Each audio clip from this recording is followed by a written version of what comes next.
Hey, if you're just joining us, welcome to another edition of Restaurant Success Club. It's the first edition of 2025. Super excited. I wanted to kick the year off with my good friend and colleague, Scot Turner from Auden Hospitality. Very excited today. We're going to be talking about why hoteliers need to think more like restaurateurs. Scot, we tried this new thing that didn't work out backstage of this countdown thing. I need to figure that out. As you know, I'm not a tech person, but I'm going to figure it out so we can have some cool audio or video stuff for the audience. Really quick, if you're just joining us, Restaurant Success Club is a podcast. We stream first live on LinkedIn every Thursday at 1 o'clock, and then we strip down the audio and we post that to Apple Podcasts, Spotify Podcast, and Amazon Audible. So if you want to go back and listen to a previous show, feel free to go there. If you want to join us live, great. If you are joining us live and you have a question or comment, feel free to write that into the comments. And we're going to go ahead and get started. How's your New Year, Scot? Do you know, it's actually started really well. It's been a really good start to the year, to be honest, and we had a nice relax over the holiday period and a nice close down of 2024. So yeah, I'm super pumped for this year. It's going to be exciting. Good. So tomorrow's National Quitters Day, where the second Friday of every year is when everyone that makes New Year's resolutions quits their New Year's resolutions. So were you bold enough to make any new resolutions this year, or some goals that you want to share that I can check in on with you and make sure you're doing them throughout the year? You can hold me accountable 100%. Yeah, we from a business perspective, we had kind of 2025 planned late October, early November, pretty much around when we were together in San Antonio, and yeah, we're ready to fly with that. Personally, I haven't got like huge goals this year, I'll be honest. But one thing that I want to do is start tracking a bit more around my health and how I'm doing and how I can keep the energy levels up and stuff like that. So I've been doing a lot around like sleep and diet and bits and pieces that can just help give a little bit of the edge. I'm not a gym guy, so I need all the help I can get on the other side. So as my wife keeps saying, it's not going to stop you from going to it's not going to stop the weight stuff if you don't go to the gym, but I'm going to keep trying. I'll find the formula eventually. Yeah. And, sleep's really important, as we talked about earlier. And I have on my phone a time that tells me when to shut down for the night. And that seems to work really well to help me kind of, if we can get off our phones later in the evening or our tech, it allows us to get a good night's sleep for sure. And we in the restaurant industry, we all need that. We tend to be more on the party side, the late night side, and so yeah, the rest usually takes a back seat in our industry for sure. 100%. So you've been on both sides of the hotel and the restaurant side. Can you tell us a little bit about your story for those people that are new to Scot Turner's world, and kind of share where you're at now and how you got there? Yeah, 100%, guys. Where have you been? If you're new to the party, right? I've been flogging this for 2.5 years on LinkedIn, but yeah, listen. I grew up in hospitality. It's the only thing I've ever done, and it's the thing that I love. Spent 15 years working for some of the best hotel brands in the world. In 2015, I moved into independent restaurants and the restaurant side of things, and really lucky to work for some amazing creative chefs that we all know and love. As I did that, I worked for an investment business, and we were responsible for 85 restaurants with 16 brands. And over that period, I've worked in 14 countries, on 3 continents, 40 plus F&B restaurant bar openings. And in my last position before I moved over to Auden, I was managing revenues of 175 million, not billion. I wish it'd have been billion. That'd have been fun, but $175 million. So yeah, did some really cool F&B while I was in hotels. But one thing that I learned when I was in independent restaurants is that restaurateurs just think in a very different way to hoteliers about food and beverage and restaurants. And I just saw a real opportunity to be able to bring that mindset back into hotels, which is a place that I love. And I owe a lot to in terms of how I was able to grow my career. And that's when Auden Hospitality was born. And since then, we've been building an F&B consultancy that goes and works with hoteliers and brings some of the things that we learn during our time in restaurants and take that into them and help them, whether that's from a creative mindset or a creative perspective, or whether that's in the operations in terms of bringing some of that those systems and processes that some of the franchise brands and things like that we worked with have down to a T, and implementing that into the businesses to help them become more efficient, more optimized, and deliver better guest experiences. So we're working with some of the, again, I've said it twice, I've been bragging, but we're working with some brilliant hotel groups that are really embracing what we do. And we've got some really exciting projects coming up in 2025 that I think is really going to set the benchmark for who we are as Auden and what we believe.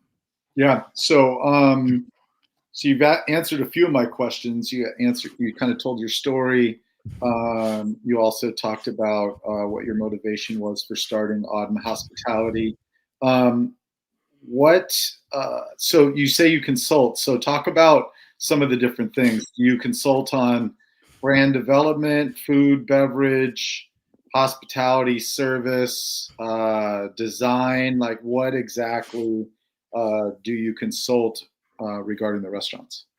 Yeah, so we do what a classic F&B consultancy would do. We look at F&B strategies. We develop concepts. We help people with F&B operations, and we do interior design. And we've got people within the team who can do that. And every single person within our team have been operators. I think when I grew up in hotels, especially. I didn't like consultants coming into my operation because there was a real belief that consultants came in, gave their opinions, told you what the problems were, and left you with the grenade about to go off. And what they didn't help with was the bit that you really needed help with, which was how do I implement that into the business in between everything else going on in a hotel environment. So I always vowed that when I set up Auden Hospitality and I started working with hoteliers, our mindset was going to be very much around how we go in and we bring a mindset and we bring a different way of thinking. And then we help hoteliers not only with that thinking and that mindset, but how we then implement that into the business. And once it's implemented, how we help coach the team to a point where that team believe in what we're doing, can deliver it themselves without any help or input, and can help create a venue that's still there in 5-10 years time and do it. So we're traditional consultants in the sense that we do the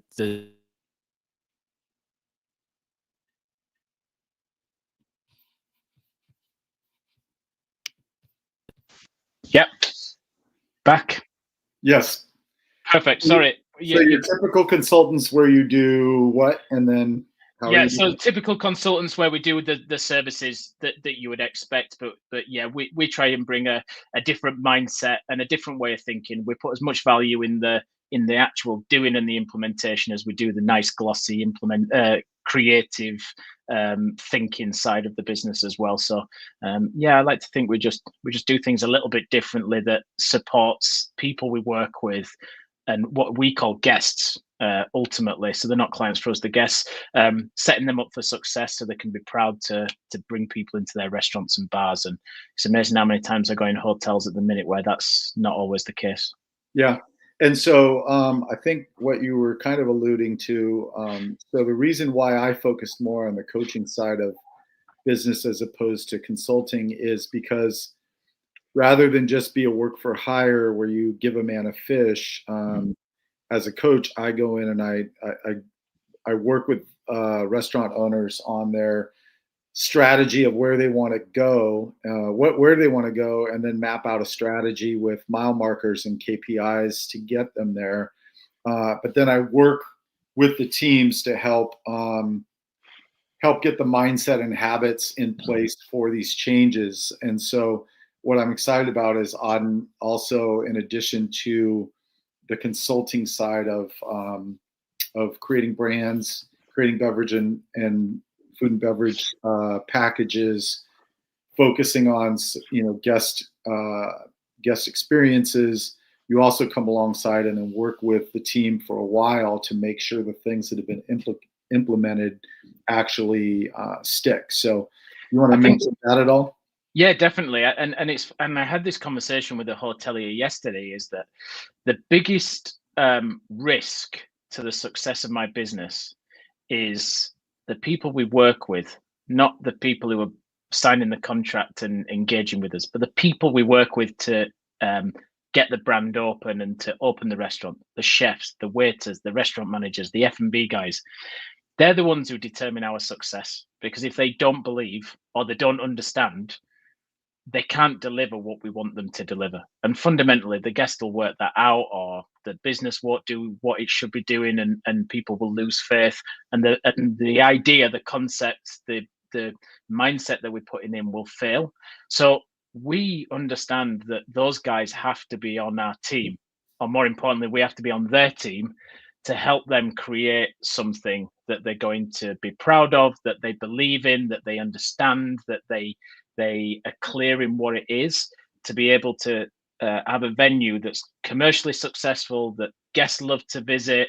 And I said it before, but is still there in 5 to 10 years time, still the same venue that you had when you opened the doors on day one.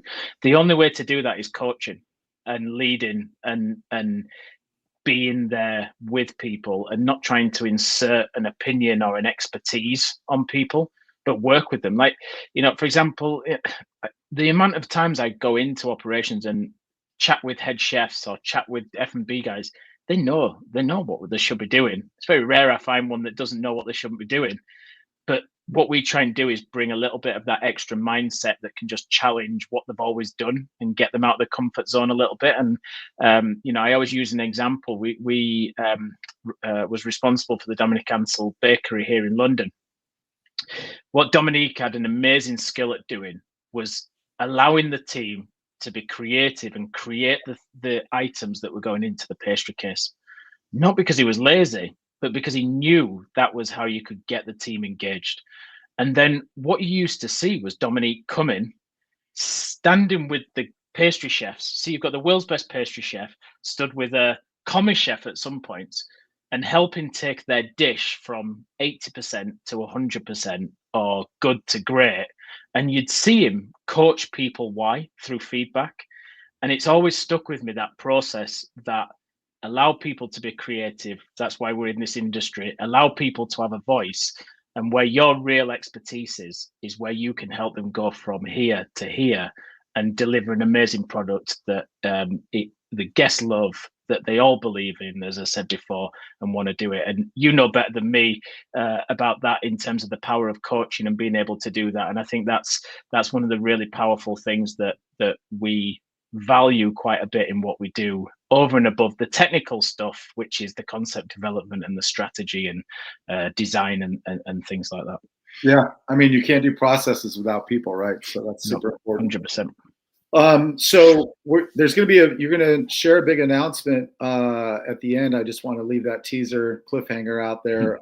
So stick around if you're watching. If you have any questions, feel free to put them in the comments, or if you have any comments you'd like to make, please do so. And if we get the opportunity, we'll share them on this episode as well. Have you made this announcement? Is this the first time you're going to be announcing this? This will be the first time. Yeah, it'll be the first time. So, wow.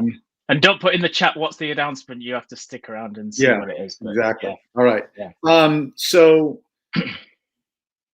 we talk about a lot, you and I, that hoteliers need to be thinking differently. Can you kind of go into more detail about that? And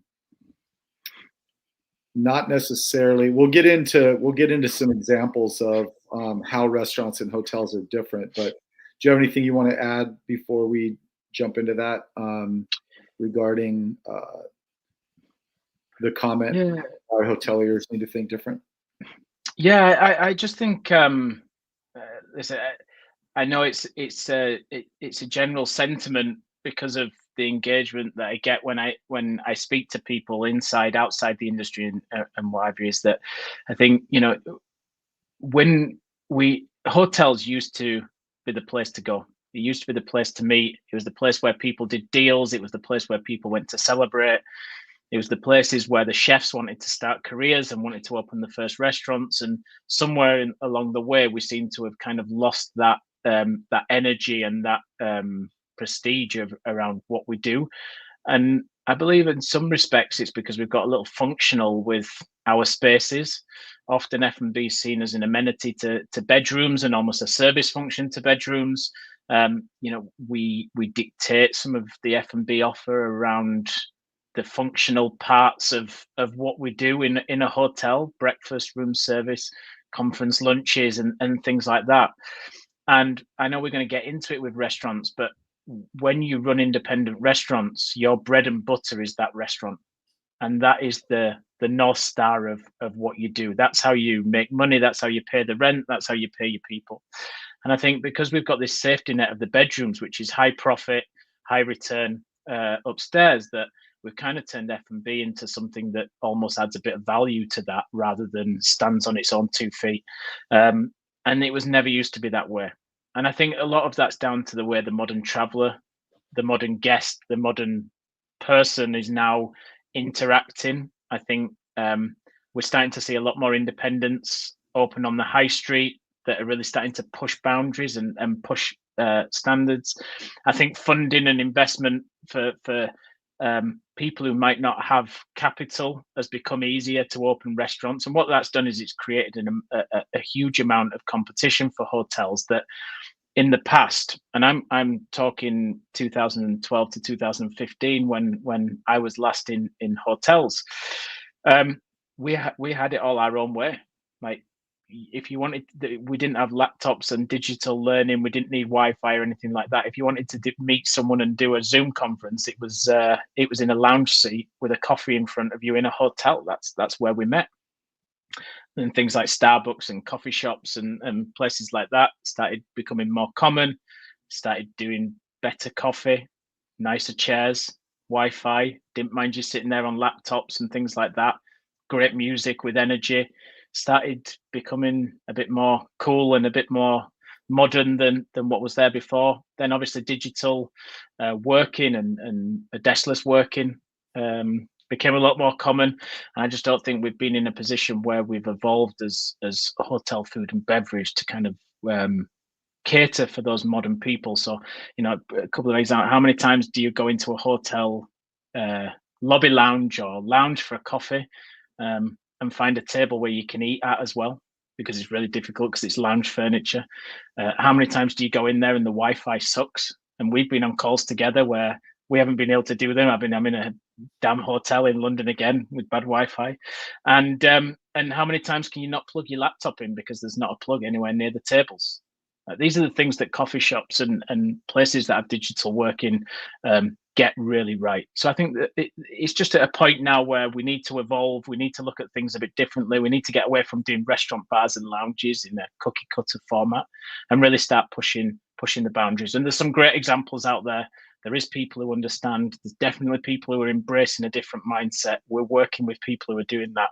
But I think it's a really important time, because I think there's an opportunity where hotels can really start pushing the boundaries. And let's not forget, a lot of the times these hotels, they have grade A locations that if you were a restaurateur, you'd be paying through the nose for, and you know, you'd be having to make real high margins to get there. So these guys have grade A locations with a huge infrastructure that makes life really easy. So everything's set up. It just needs a little bit of different thinking and a new mindset, and we can really start doing some different stuff.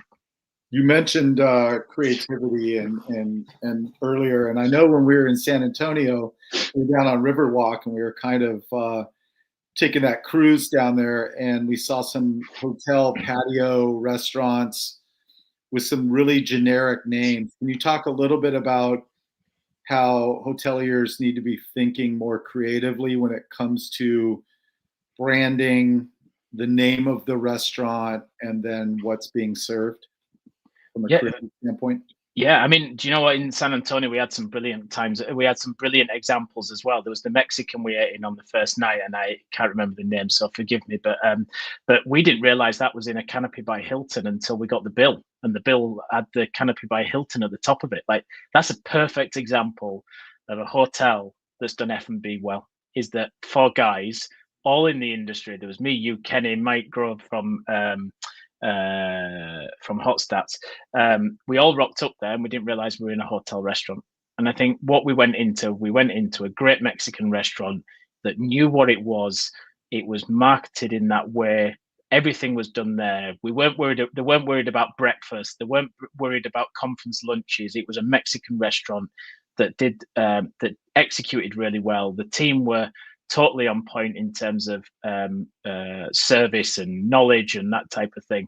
And it was like a restaurant experience. I think then the other example I'd use from San Antonio is Hotel Emma.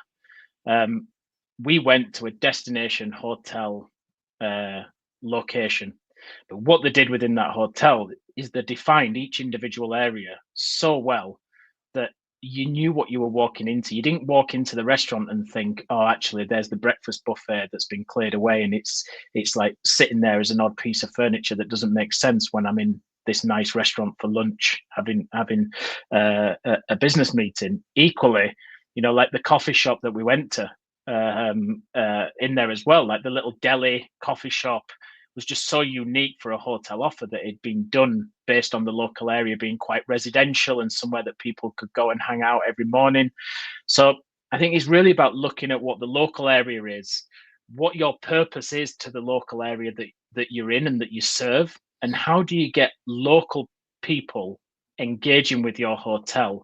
Because the message I say with our guests that we work with is hotel guests now, and the modern traveler. There's a stat by the American Hotel Lodging Association that 60% of hotel bookings are based upon food and beverage. Now, that isn't food and beverage necessarily in the hotel, it's food and beverage in the local area. So what they're doing is they're finding restaurants they want to eat at and they're booking hotels in that area. What that presents is a huge opportunity for you to capture those people, because you've got 60% of your house count who want to eat in great F&B. So if you can create a place that the locals want to hang out, that's busy, it's got an amazing vibe, you're going to attract some of that 60% down that you're not doing now, because those guys are looking for the best place in the area. They're booking because of those best places in the area. They want to go where the locals are hanging out and they want to have an authentic experience. That's the slice of the pie that's there. That's the stat. It's there. It's been sent out. And that was 2020, 2024, 2023 was a little lower. So it's growing every year, the influence of what great F&B can be on your hotel. So don't let those independent guys down the road take the slice of that pie. Like keep it under the roof and help you TrevPAR and grow your profitability. Yeah. So using that Mexican restaurant as an example, to your point, there was an entrance to the restaurant without going through the hotel. Yeah. But there was also an entrance from the hotel. People didn't walk around with hotel name tags and things like that. And it was a very authentic Mexican restaurant experience where it didn't feel coerced. It felt very natural brand that was executing at a very high level. The food was delicious. The service was great. There was creative dishes.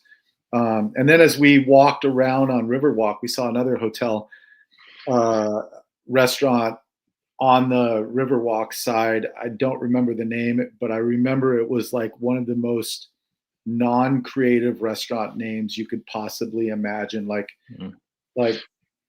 River Grill or something stupid like that. I think that, we just need to be in the hotel space. One of the ways of thinking different is creating these very approachable, the local approachable kind of vibe, and creating elevated experiences. So creatively, to your point, we didn't see a space that looked like had been, a breakfast bar, or whatever. We stayed at a hotel, and the F&B was very different there, and we can talk about that when we get into more of the people and stuff like that. So creatively, hoteliers need to be less lazy, is I guess the phrase I'll use, and come up with more creative brands and names, and not just dishes and beverage programs. Yeah, one of the things that I say to hoteliers is that your hotel restaurant, or your restaurant and bars, should be part of the same family, but there shouldn't be an identical twin to your hotel. So a lot of the time what happens is you'll notice that the same designers have designed the whole public areas, because everything will be the same. And therefore, there's no transition between hotel and F&B for the guest. And that could be your in-house guest, or it could be an external guest. So what you're doing is you're creating this almost like bland transitional space whereby people don't really engage with the F&B, because it's kind of like the same as the lobby and it's all just a bit plain. My advice to people is really look at that restaurant independently. And when you're developing that brand, develop the story, develop everything that goes around it, but give it its own identity. Now, the way I explain this is, when say the Dorchester Collection, one of the hotel groups I used to work for, we had the Dorchester, and you have Alain de Casse in there, and you have Chinatown in there. I'm talking about London, right? And in LA, you have Beverly Hills Hotel that has the Polo Lounge and the Cabana Cafe downstairs. What they then did was they have 45 Park Lane here in London, which was modern, it was lifestyle, it was aimed at a very different demographic. What they didn't do is say to Mr. de Casse, do you want to come and open a restaurant in 45 Park Lane? Because it just wouldn't have made sense. They went to Wolfgang Puck and they put a cut in there that was totally on point, fit with the overall hotel and the demographic of the hotel, but was positioned as cut as a very different entity. The same thing happened in LA with Hotel Bel Air. Again, they went with Puck. They could have replicated the Polo Lounge or anything like that was just super successful, but they didn't. They went in there, they got Puck. It was a Puck own restaurant. It wasn't under one of the brands, but again, it was developed with the hotel in mind. I think when you start getting into a piece where everything kind of fits in the same tone of voice and the same message, and you can't do things that you might do in restaurants because it doesn't fit with the hotel brand standards or tone of voice, you're impacting what your team can do from a delivery perspective, because you people who are engaging with restaurants on the high street aren't bothered about hotel tone of voices and things like that, because they're not staying with you, so they're not bothered. So you've got to treat them right. They can't look out of place. They can't look like you've just been picked anyone out because it was the first thing you thought of. It's got to all feel right. Tone of voice has got to be along the same lines, but it's got to have its own identity, and it's going to sit on its own, and you've got to treat it like its own thing, because that's really how you can then bring out that story and bring out that authenticity that people will connect with. And it also allows you to do different things from sales and marketing perspective, service perspective, no name tags, as you were saying, and things like that. So yeah, and it's not easy for hoteliers, right? Because we work with hotels that sit within some of the big brands, and they have those huge brand standards. They have those huge brand standards to think about, and that's really important. It is important because these brands bring lots of revenue, but there's always a way to find that medium by engaging with the brands and doing that. We're working with Hilton at the minute here in Europe, with their Europe, Middle East, with their scalable brands. And that's one of the things that they're really starting to do now, is how do we create restaurant identities that work within our hotels and our different brands, but they're seen as a standalone restaurant that has an energy and has a vibe and works right. So that analogy of same family but not twins is something that's really key. Yeah, we're gonna take a break and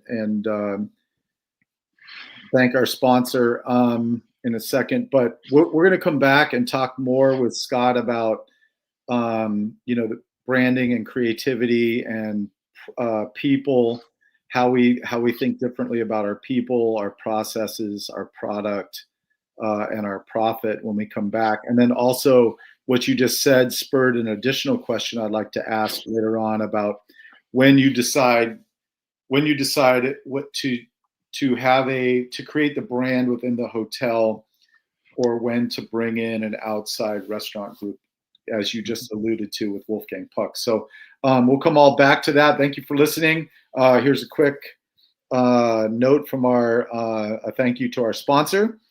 This episode of Restaurant Success Club is sponsored by the House of Humans. Business growth is dependent upon the growth of the level of leaders in the business.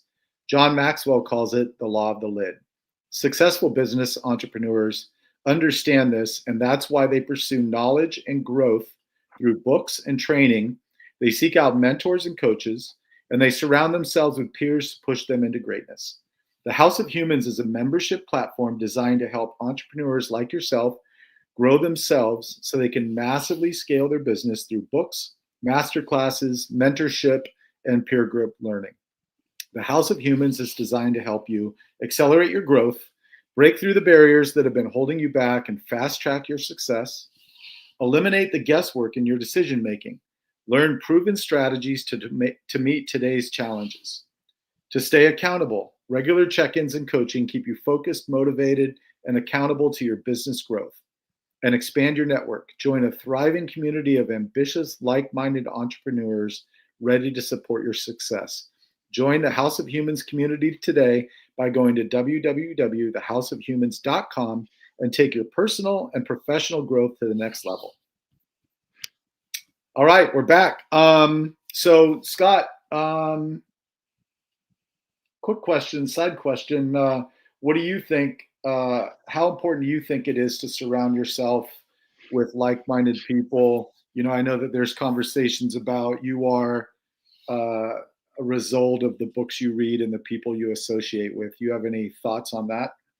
Yeah, definitely. I in 2006, my best mate was the head of golf at a golf resort that I first worked at when I first became F&B director.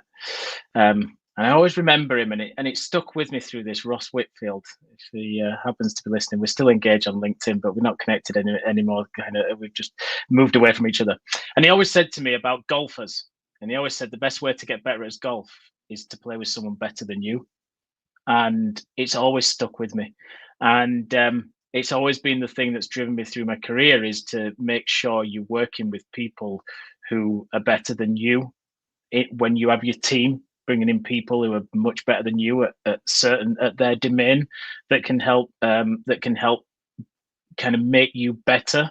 And certainly now, since I've started out Auden Hospitality, the reason I first connected with people like Troy Hooper and Jim Taylor, Sean Walchef, is that I wanted to mix with people who were doing it, being there, they were successful in their own rights, in their own careers, and start mingling with them and learning from them and being able to continue that. And through that, with yourself and Troy and Sean and all those people I just mentioned, I've created amazing friendships from it, but I've also learned a huge amount from that as well. So I think anyone listening to this, especially if you're kind of middle level management and what have you, like really start to look at who can make you bigger, better, stronger, because the mindset is back to, we talked a lot about mindset today, but the mindset of being with people who are ahead of you in the game can really give you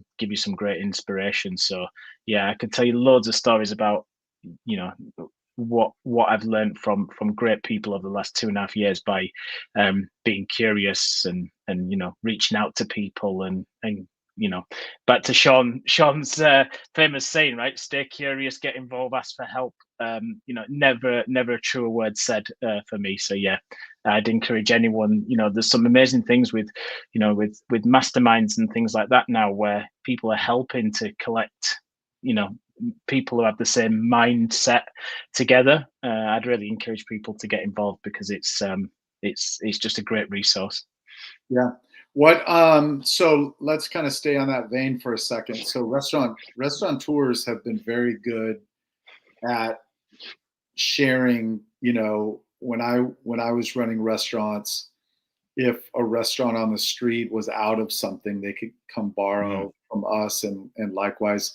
And it was a very collaborative, we understood that while they were a restaurant and technically our competition, they were also driving traffic to our area, and working together really helps, spur on the massive growth, especially when I was in Nashville, helping build that restaurant scene. Do you find that hoteliers are as engaging with one another, or do you think it's a little more competitive? No, I think it's very similar to restaurants, to be honest. Like the networking and the collaboration. When I'm at events with hotel people, like we experienced it at the hospitality show, didn't we? Like people are just so willing. I got the feeling from the hospitality show, it's more about people just going up and reconnecting after a year than it was necessarily the exhibitors and stuff like that. That was almost like a nice to have if you found something. But what I think there's an opportunity for F&B people is for them to start mixing with restaurateurs. That's where the opportunity lies, because we're very tunnel vision sometimes in hotels, and this is from experience of being an F&B operator, in that we have our associations and we have our other F&B guys, and we want to know what's going on because it's all relevant. But I actually think if more F&B leaders start trying to mingle with the restaurateurs, I think it'd be a huge benefit. And again, working for people like the Dorchester Collection, who brought in restaurateurs into the operations, where I could work with people like Alan DeCasse and Wolfgang Puck, Christoph Michalak, pastry chef there as well. There's a very good friend of mine, Simon Jenkins, as well. You just learn. It's just a real different mindset to hotels, and it's just good to, back to your point about pushing your boundaries and starting to learn from outside the industry about how, or outside the sector, how things work. I think it's really valuable. Yeah. Regarding people, do you see some differences in how restaurateurs work with their people, their employees, versus the hotel?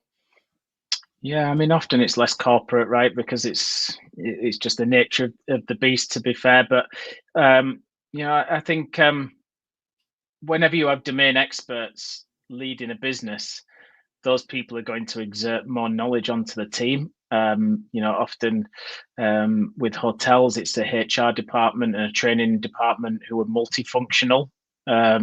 So the training comes down to the F&B guys primarily. That's great, but right now we're in a skill shortage, and people have maybe been over promoted and things like that. Listen, it's no different in restaurants, but when you have restaurant groups and you have training teams in restaurants, they're ex-restaurateurs, the people who've been doing it all their careers. When I worked in the investment business, every brand had a training manager. That training manager probably had come from the first branch that we had. Once we got to a point where we were scaling and we needed training managers to help, they then developed from operations into training. So the domain experts, they've been there, they've done it, they've got the t-shirt, and it can be really different. And that's where the challenge is with hotels sometimes. Like, it's hard because if you start putting domain experts into every department, you end up with a really heavy head count, and it starts hitting profitability. But I think when you look at F&B, it's a different beast. It's a different animal. It takes a lot a very different skills to run F&B than it does other parts of the hotel. And I think sometimes it does need a bit of that domain expertise to really help with learning as well. Yeah. So you know from conversations we've had that I spent a little bit of time on the hotel side. The last hotel position I had, I felt like there were so many meetings and so many things that took me off the floor that I wasn't able to fully focus on the guest and the experience. And you talk a lot about how the number one place that an F&B person in a hotel should be is on the floor with the team, with the guests. Do you want to talk a little bit about that? Yeah, I mean, we got into hospitality because we love making memories for people. I'm yet to find an F&B director yet who can create memories from an office. If someone's out there listening to this and they can do it, like give me a shout because I want to bottle what you have. So we have to put our people back where it counts, which is on the floor. The old school maitre d' is almost extinct. And we've got to put those people back onto the floors because that's what makes the difference. That's why our people want to be in hospitality. That's why we wake up every morning, and we've got to a place where process and admin has kind of taken over somewhat. It's an easy thing to just kind of sit in an office and do paperwork and not be on the floor. So I think, I'd urge people listening to this to just go into operation, go into hotels, go into their operation, and just look and see how many times they see a manager, because I do it often, like 2 or 3 times a week. And I reckon more times than not, I don't see any managers. What happens with that is it's not just about you engaging with guests and making sure that things are running right and all the rest of it, but you're not supporting your team. There's not that kind of one-to-one coaching and training that used to happen on the floor. So all those like kind of connections and communications and little nuggets of learning, little nuggets of mentorship get lost along the way as well. And that therefore impacts guest experience, consistency, that impacts revenue, impacts profitability, and it goes down the line. So I'm a big believer that, people should still be on the floor, and we should find ways to automate or simplify admin that does that, because that's where your people's skill is. It's on the floor, not in the back office. We in the restaurant group, we automated all our reporting. The only thing the guys had to do was literally go in at the end of day and put like a 1 paragraph of what happened in the day. Everything else, report financials, end of days, what the weather was like, what the payroll cost was, everything was automated. Same again on inventory systems. We implemented inventory systems that were done with the counts were done on barcode, which meant team members could do counts, which meant our managers weren't spending 4 or 5 hours counting stock. They were on the floor, and then the next day they'd come in and be more objective. We automated HR systems and that type of thing. And sometimes we're slow to the mark in hotels to do that, but the value of it on your guests and on your teams is worth every single penny that you spend on these tech platforms or the effort that you put into implementation. It's really important for me. I want to talk in a minute about tech stacks, but really quick, one thing that I've noticed about the hotel when I was there was we were really good about having the sheets every morning for the front desk in the restaurants to know who the VIPs in the hotel were, kind of a list of, who's who in the hotel that's staying there as a guest. But we failed at the restaurant level to use OpenTable or whatever reservation platform to do the same with guests in the community, the local guests. And I think that that's something restaurants don't do very well either, but we can learn something from the hoteliers who have that one sheet with the names of people. So when they do come in, they can be identified and recognized because everyone loves to hear their name.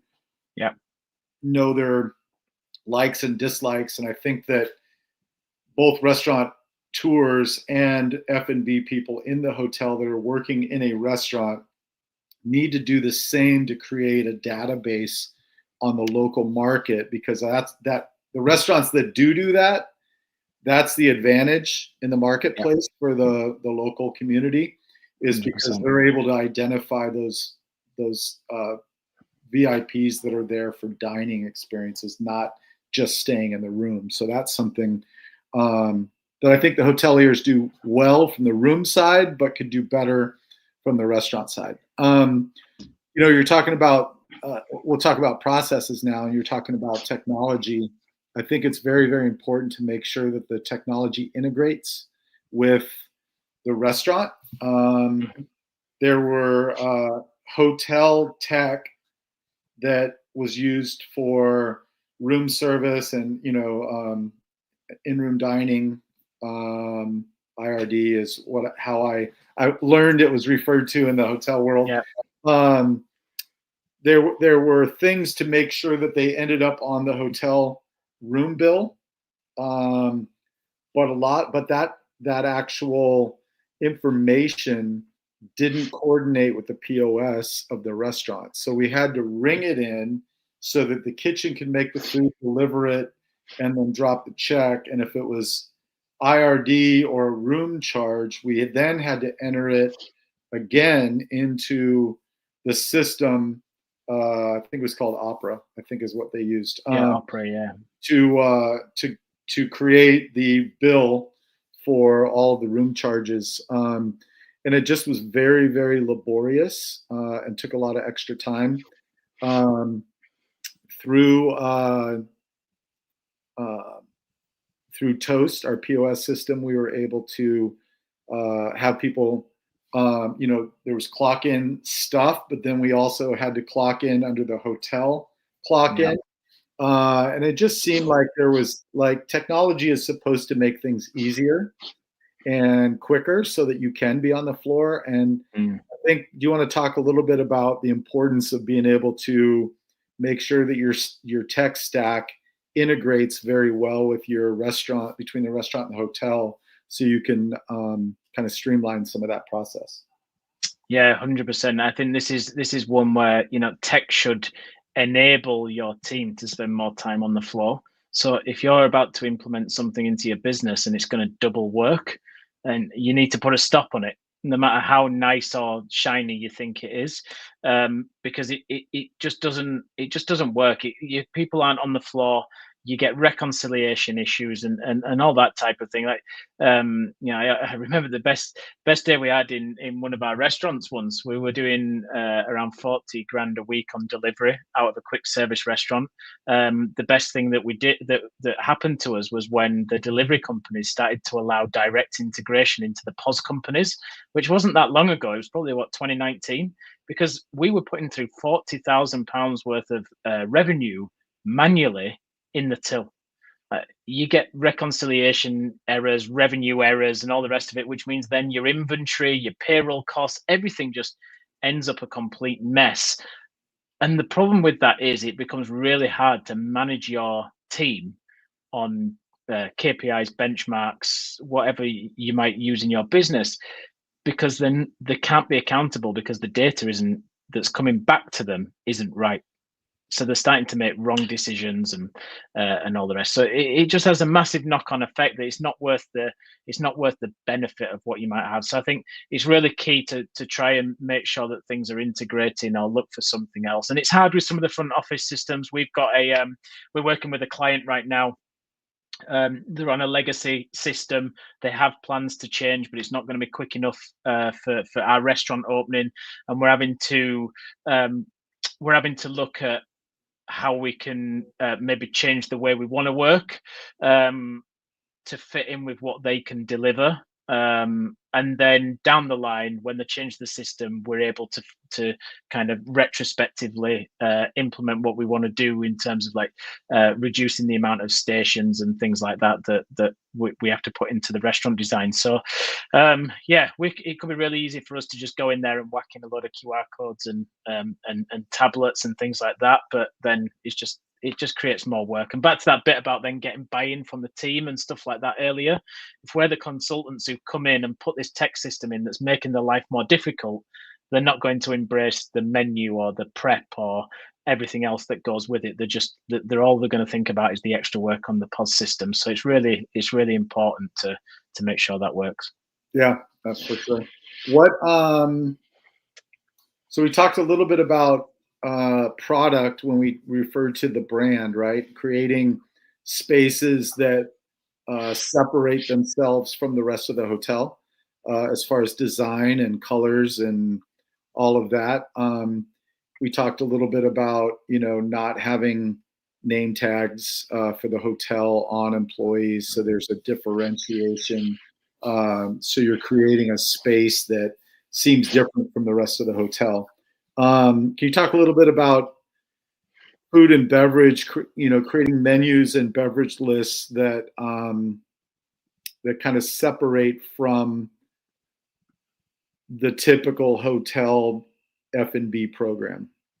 Yeah, so a lot of the times we find that it's quite seasonal and it's quite big changes all at once. But if you go and keep an eye on independent restaurants, yes, there's the ones that don't need to change the menus because they're institutions and things. But if you go and look at like some of the little independents that are quite fluid with stuff, their menus are evolving all the time. They'll probably have a core list on there, but dishes are changing in and out. That could be daily, it could be weekly, it could be monthly, it could be ad hoc, could be whenever the chef feels like being creative.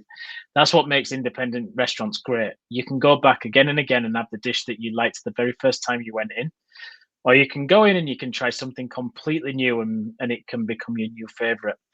A lot of times when we're in hotels, and careful, I don't want this to be a hotel bashing, but system and process with purchasing and finance and putting things on tills and costings and things like that, it slows things down. We had one conversation with one chef. We were talking about doing specials in this kind of cafe environment. And he said to us, well, we can only have 5 specials and I need to rotate. Why would you have 5 specials that rotate? Then they're not specials anymore. They're menu items. You're almost better off having an off menu item than you are a special. And it was all down to the fact that it was going to take too much time to get it through purchasing, get it on the till system and all the rest of it, that it was easier for him to just have 5 than it was go through the process. So yeah, and it always makes me laugh in a way because, probably the same as what you experienced in restaurants. When I was in hotels, we did an inventory count maybe once a month. One hotel group I worked for, we did it once a year. I went into independent restaurants and we were doing weekly stock takes, food and beverage. So we probably had more diligence process in restaurants than we did in hotels. But in Dominic Ansil Bakery, we were changing products every single month. In some of the independent restaurants that we operated, we were changing menus daily, weekly. We were putting ad hoc menus on there, and we were finding ways to make inventory systems work and stuff like that. So I really urge people, and this is another conversation I had yesterday with a hotelier. I really urge people to just deprocess innovation and creativity.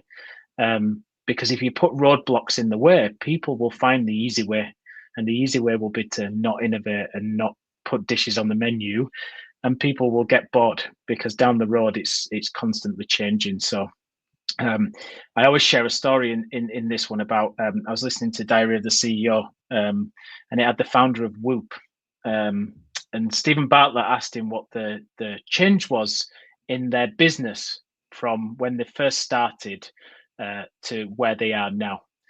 And he turned around and he said, we changed our business model completely. And we went from a one-time purchase of the strap, and we turned it into a subscription model where the user can cancel at any time. And he said the reason that changed our business is it changed our mindset, because when someone makes a one-time purchase, it doesn't matter whether they use it when they buy it. Back to your goals thing and giving up tomorrow, right? People just throw it in the drawer, don't care about it. I've done the purchase, it's done and dusted, it's gone. When someone's paying £60 every single month for that strap, it constantly has to be delivering value. It constantly has to be giving new features, and it constantly has to be giving reasons for people to pay the £60 the next month. And he said that was a very different mindset. And it was the thing that got us more innovative, more creative, and more curious about where we could get to.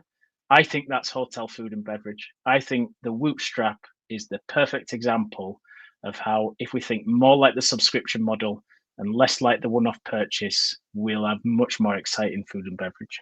Yeah, I think to your point too of the seasonal menus, what that allows is the ability to use locally sourced.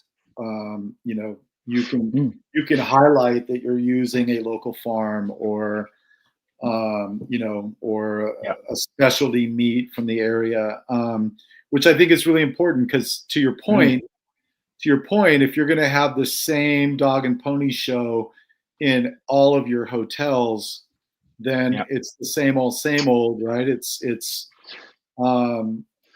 old and stale and not exciting and inviting, and it's certainly not going to attract the local vibe. Same thing with the beverage program.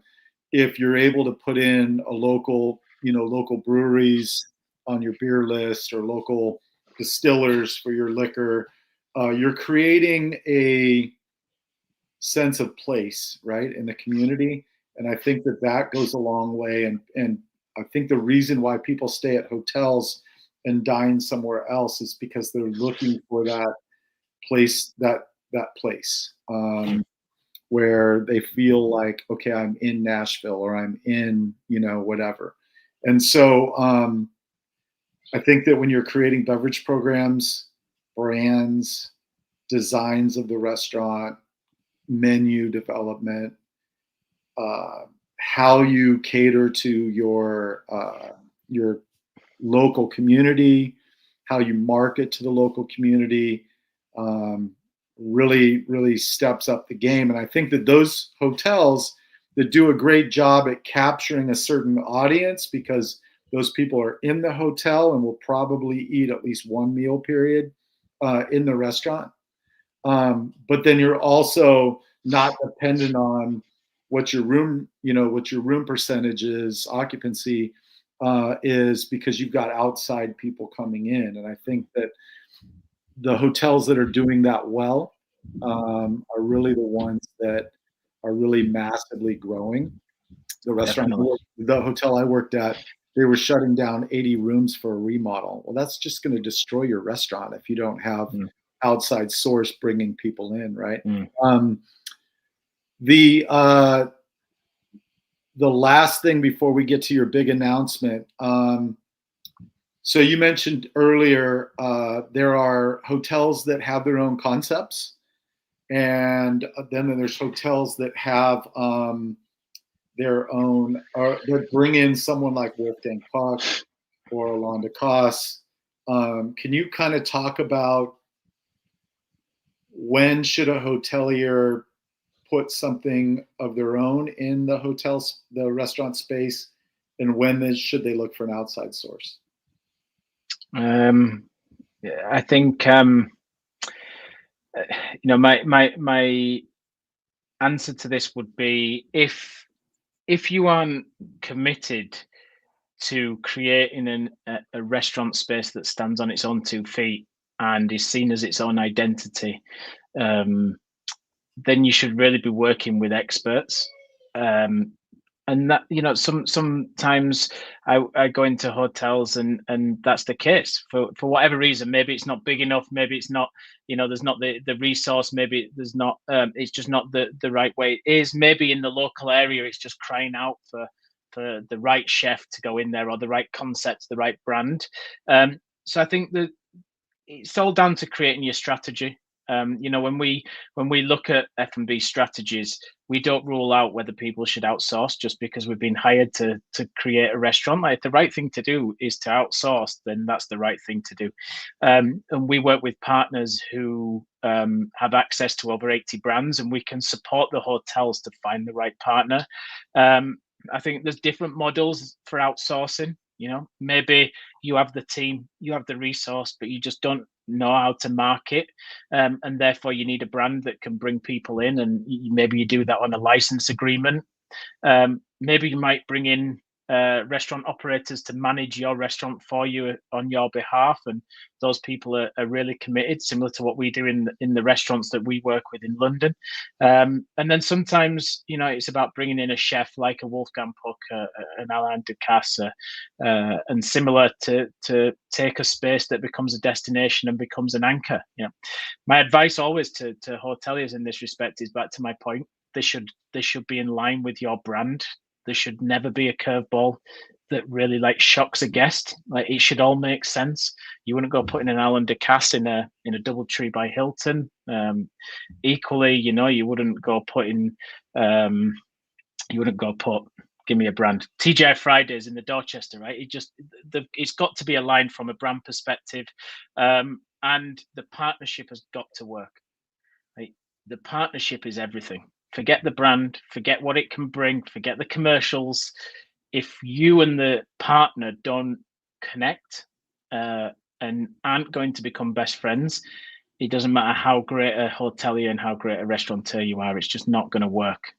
You'll start getting into arguments about who's taken my limes from fridges, should they do breakfast, my guests aren't happy on breakfast, and it becomes almost more transactional from a relationship than it does a partnership, and I've seen that end in failure throughout my time in both restaurants and hotels.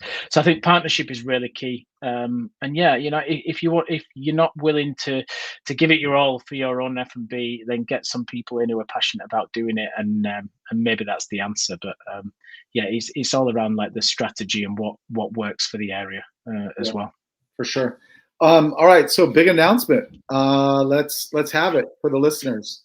Let's have it. Okay, so 2.5 years, Auden Hospitality. We've been, we've established ourselves in the UK and Europe, and really proud that this year we're going to open in 2 new markets with people on the ground in both markets. So the first one is going to be in the Middle East. We've got an amazing person who's going to be our boots on the ground there. And obviously the Auden team will support. It's in my old stomping ground, so we know the area really well. But really proud. And for me, it's a real personal ambition. And how hard I've been working this to this point, is that in 2025 we'll be bringing Auden Hospitality to the US, and we'll be establishing boots on the ground, and we've worked on a JV that can support through 10 Tables Hospitality for the boots on the ground bit. But really proud to do that. We obviously started the work in San Antonio. I'm going to be coming out to the Bar and Restaurant Expo in Vegas, and then we're working on a few events over the course of the year to really start integrating with hoteliers over there and trying to bring what we do to the US. So it's a personal ambition for me, and I'm really excited. Yeah, hotels in the US that can benefit from a great hotel expert and the team behind him in helping hoteliers think differently, to strategize the best strategies from the restaurant side of the business to bring that back over. Creating a unique profit center that is not just an amenity. Any of those things, coming up with a brand, coming up with design, coming up with food and beverage, coming up with systems and processes, and all of those different things. If you're a U.S. hotel and you want to know more, or if you're a hotelier in Dubai, the Middle East, Europe, anywhere that might be able to use Auden Hospitality services, what's the best way to connect with you, Scott? So LinkedIn is where I am every day. Come in there, see how we do things and how we think. Or our website, audenhospitality.com, is a really good place to get a feel for us. And we're doing a lot on our YouTube channel at the minute to really just try and show how we work with some of the people that we get to partner with every single day. So the handle there is @Auden Hospitality. Great. Well, if you want to know more, reach out to Scott. I'm going to be putting the show notes in the comments below with links to Scott and other things going on. If you want to go ahead and watch this again or check other episodes, please go to our podcast partners through Amazon Audible, through Spotify, and through Apple Podcasts. So thank you so much, Scott. It's always a pleasure to hang out, talk to you, and pick your brain. You are indeed a wealth of knowledge, and you're always dropping just golden knowledge nuggets. Very excited to see what happens with your extension into the Middle East and to the U.S. markets. And as always, great to see you, my friend. And those of you joining us, thank you for joining. And we'll see you next week.